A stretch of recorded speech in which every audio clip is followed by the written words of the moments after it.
Bonjour Simon, voilà, communiquer avec la France. Ça, c'est le livre que je t'ai envoyé un petit peu plus tôt. En fait, on avait parlé comment vivent les Belges. En fait, on l'avait pas fait. Et tu verras qu'en fait, ce livre, il est bien fait, il y a des choses intéressantes. Un samedi, une dame chinoise a été invitée dans une famille française pour un dîner. Elle est arrivée une demi-heure à l'avance. Son amie française, un peu surprise, l'a accueillie.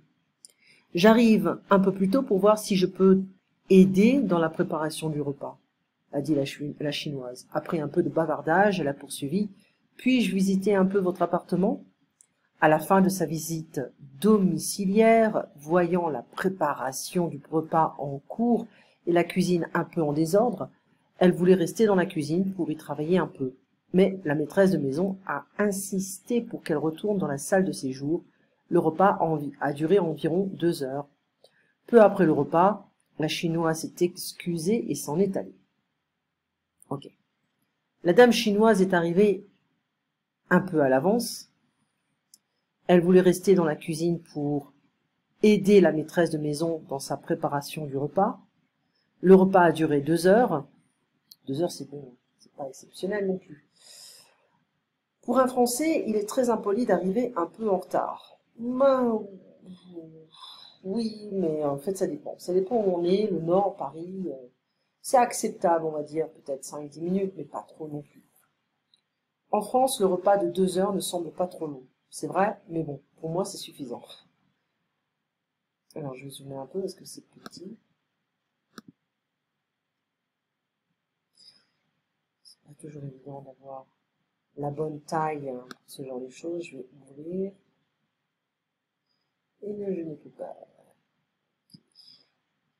C'est d'ouvrir sur le côté. Non, ça va pas marcher. Bon, on va faire un petit peu légèrement, on va dire 115. Allez, ça marche. Du point de vue de la culture française, cette femme s'est comportée de façon, disons, inconvenante. Pour un Français, arriver un peu en retard au repas, voire une demi-heure ou plus, au plus tard dans le cas d'un cocktail ou d'une réception, ce n'est pas impoli. Quand on est invité à la famille, c'est vrai qu'on a toujours un peu de retard, mais quand on est invité chez des amis, il vaut mieux être à l'heure, peut-être 5 minutes de retard, mais pas trop. Pour un repas chez un ami, quand on vous dit midi, c'est bien d'arriver un quart d'heure après. On pense que ça arrange la maîtresse de maison qui risque de ne pas être prête. Ensuite, votre chinoise a pris l'initiative de demander à visiter l'appartement. C'est ce qu'on fait souvent en Chine quand on arrive pour la première fois chez quelqu'un.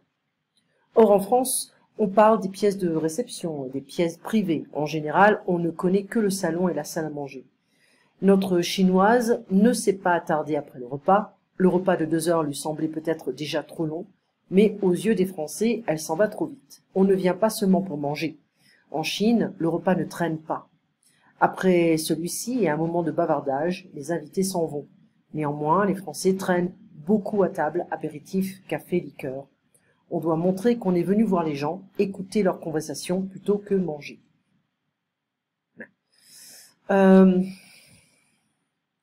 Je t'ai envoyé les autres, mais tu peux regarder, hein, il y a les différents stéréotypes ou les choses que l'on fait, qu'on ne fait pas. En France, sauf urgence, on ne téléphone pas chez quelqu'un entre 10 heures du soir et 9 heures ou 10 heures du matin, surtout quand on n'est pas intime.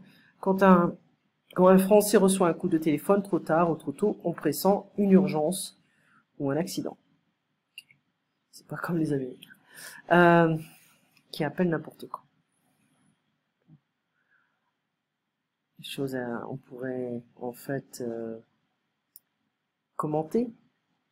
On a des expressions qui sont bien faites. Voilà. L'espace individuel, c'est des choses qu'on va faire la prochaine fois. Pourquoi les Français sont les moins fréquentables de la planète? J'aimerais bien trouver ce livre. Pourquoi les Français sont moins fréquentables? Tiens, je vais essayer de copier ça. Voilà. Alors, on verra ça. On va commenter ce texte, d'accord? Et puis, Qu'est-ce que je t'ai donné d'autre, hein? Je crois que je t'ai donné les exercices, pas tout. Voilà. Il y a ça aussi. Lisez le témoignage de Schmidt qui vient des États-Unis, Villemot, un diplomate qui vit à Bruxelles et connaît bien la France, Monsieur Castillo, Madame Castillo, une étudiante espagnole. L'arrogance des Français se manifeste partout et tout le temps, dans toutes les négociations communautaires auxquelles j'ai pu assister. J'ai constaté un trait commun à vos hauts fonctionnaires. Ils sont hautains et méprisants. Ce qui est troublant, c'est que j'ai le sentiment de retrouver ce trait de caractère chez tous vos compatriotes.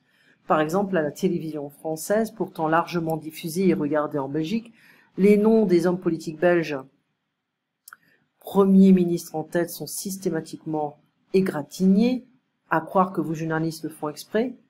En tout cas, il est évident qu'ils ne font vraiment aucun effort de prononciation. Et vous savez, à Paris, même le comportement de vos garçons de café est méprisant, pas blasé, je dis bien méprisant. C'est pas vrai. J'ai eu de très bonnes relations avec des garçons de café, un bon service.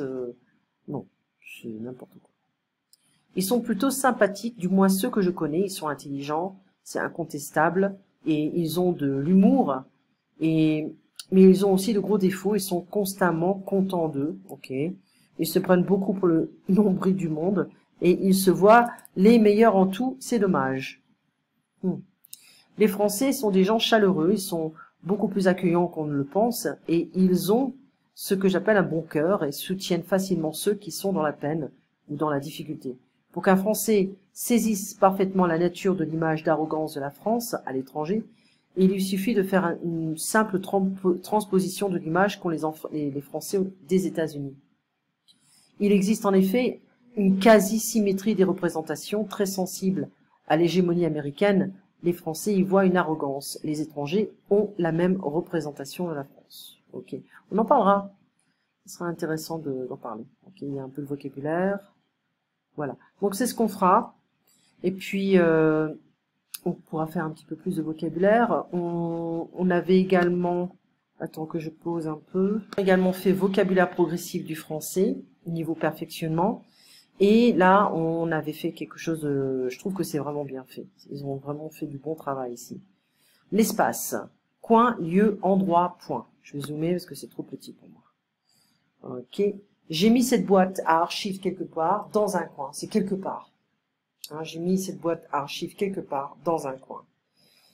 Dans un coin de ma mémoire, je crois me souvenir que la boîte est verte. Donc on se souvient. Hein, je l'ai quelque part dans ma mémoire, je me souviens pas. Il y a une boulangerie dans les parages, dans les environs, dans le quartier. Oui, bien sûr, on trouve une boulangerie à tous les coins de rue. D'ailleurs, dans une boulangerie du coin, le pain est délicieux. Alors, dans les parages, dans les environs, à tous les coins de rue, c'est-à-dire partout, et du coin, la boulangerie du coin, c'est-à-dire pas très loin, la première boulangerie la plus proche. Adèle a trouvé un coin, un endroit très agréable pour se promener. Comme elle habite dans le coin, dans les environs, elle connaît tous les chemins de grande randonnée dans le voisinage, dans les environs. C'est la même chose, hein, on se répète. Roger habite au fin fond du Massif central, bon, dans un trou perdu, hein, dans un endroit, un coin perdu, dans un trou perdu, en pleine campagne. Par endroits, par-ci, par-là, de ci, de là, on aperçoit un hameau et quelques troupeaux, flocs, c'est tout. Roger voulait vivre au calme, il est au bon endroit, on dit, il est au bon endroit, ou il est au mauvais endroit. À cet endroit, il n'est pas dérangé par le bruit des véhicules.